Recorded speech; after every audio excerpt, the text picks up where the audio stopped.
I don't understand how you can run the Boring Company, Tesla, SpaceX, all these different things you're doing constantly. I don't understand. Offer me money, offer me power. I don't care. I'll say what I want to say, and if the consequence of that is losing money, so be it. I've had a long career in multiple industries. If you list my sins, I sound like the worst person on earth. But if you put those against the things I've done right, it makes much more sense. SpaceX, Tesla, Neuralink, and Boring Company are philanthropy. If you say philanthropy is love of humanity, they are philanthropy. Tesla is accelerating sustainable energy.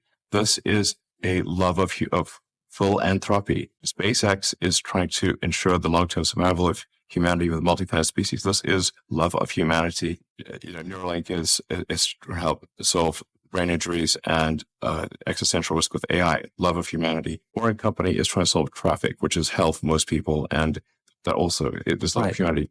So what does super heart mean? Well, when my brother and I were starting our first company, instead of getting an apartment, we just rented a small office and we slept on the couch, and we showered at the YMCA. And we're so hot up, we had just one computer. So the website was up during the day, and I was coding at night, 7 days a week, all the time. So briefly had a girlfriend in that period. And in order to be with me, she had to sleep in the office. So work hard like every waking hour. That's the thing I would say. Autonomy is an insanely fundamental breakthrough, and no one is even close to Tesla. With self-driving, the car becomes roughly 5 times more useful, but it costs the same to build. Can you imagine what would happen if we're doing 25 to 30% gross margins, but suddenly that same thing was 5 times more valuable? What would that do to the value of Tesla? You hope. Don't advertise. You don't want them to advertise? No. What do you mean? If somebody's going to try to blackmail me with advertising, blackmail me with money, go fuck yourself. Go fuck yourself. Is that clear? I hope it is. Hey, Bob, if you're in the audience. Well, let me ask you then. That's how I feel. How do you think then about the economics of X? If part of the underlying model, at least today, and maybe it needs to shift, maybe the answer is it needs to shift away from advertising. If you believe that this is the one part of your business where you will be beholden to those who, what do you do? What's your source of belief in situations like this? When the engineering problem is so difficult, there's a lot of experts, many of whom you admire, who have failed in the past. Yes. And a lot of people, a lot of experts, maybe journalists, all the kind of, the public in general have a lot of doubt about whether it's possible. And you yourself know that even if it's a non-null set, non-empty set of success, it's still unlikely or very difficult.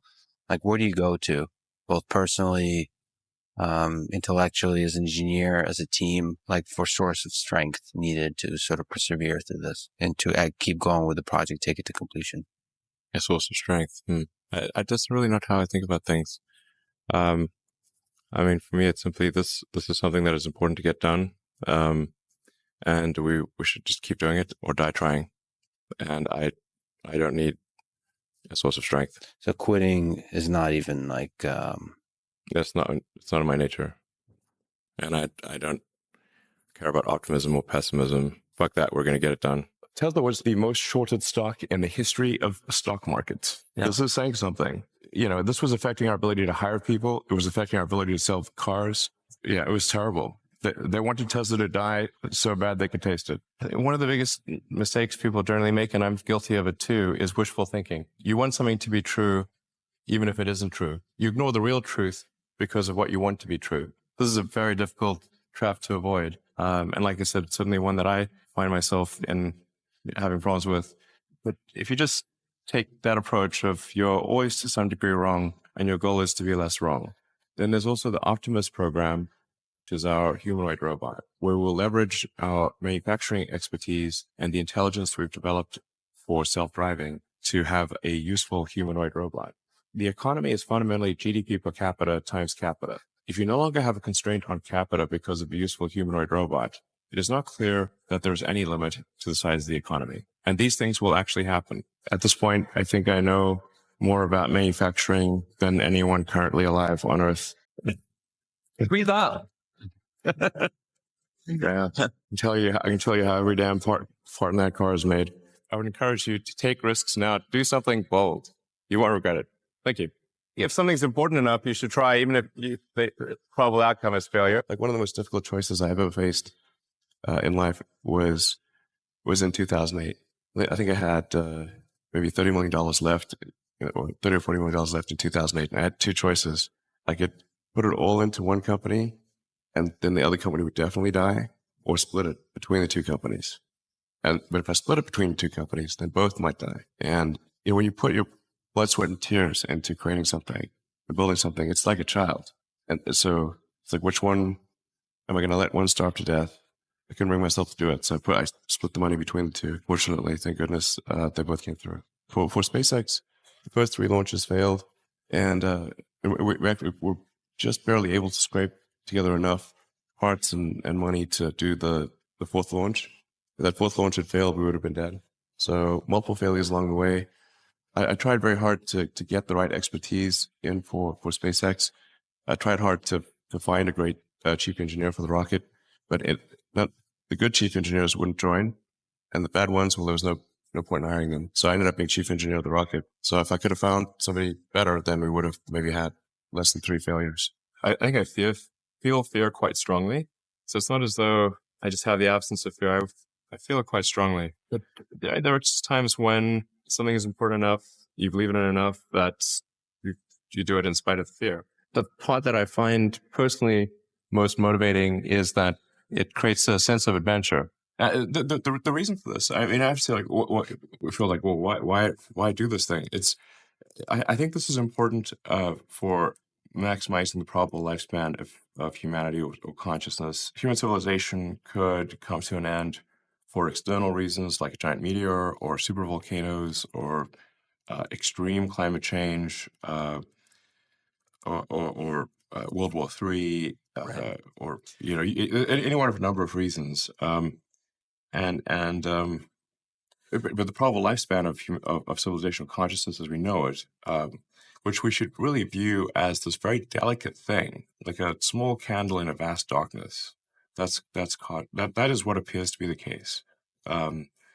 We're in this vast darkness of space, and there's this little candle of consciousness that's only really come about after 4.5 billion years. Yeah. And it could just go out. I think that's powerful, and I think a lot of people will be inspired by that vision.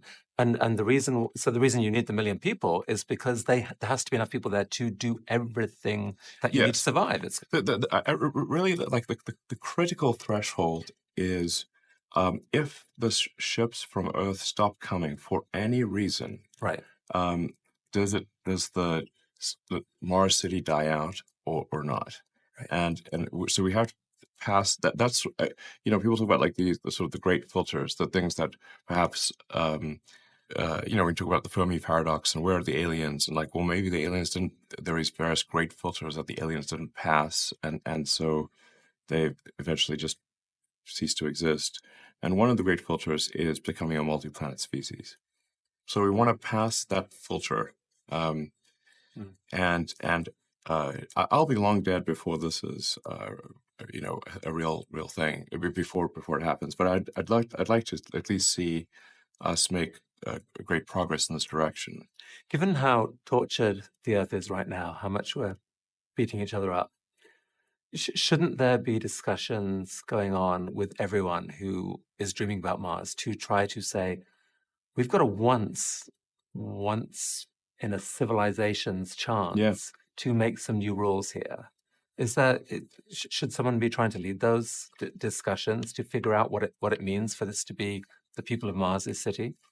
Well, I think ultimately this will be up to the people of Mars to decide how they want to rethink society. Yeah, there's certainly risk there, and hopefully the people of Mars will be more enlightened and will not fight amongst each other too much. I mean, I have some recommendations, but which people of Mars may choose to listen to or not. I mean, I would advocate for more of a direct democracy, not a representative democracy, and laws that are short enough for people to understand, and where it is harder to create laws than to get rid of them.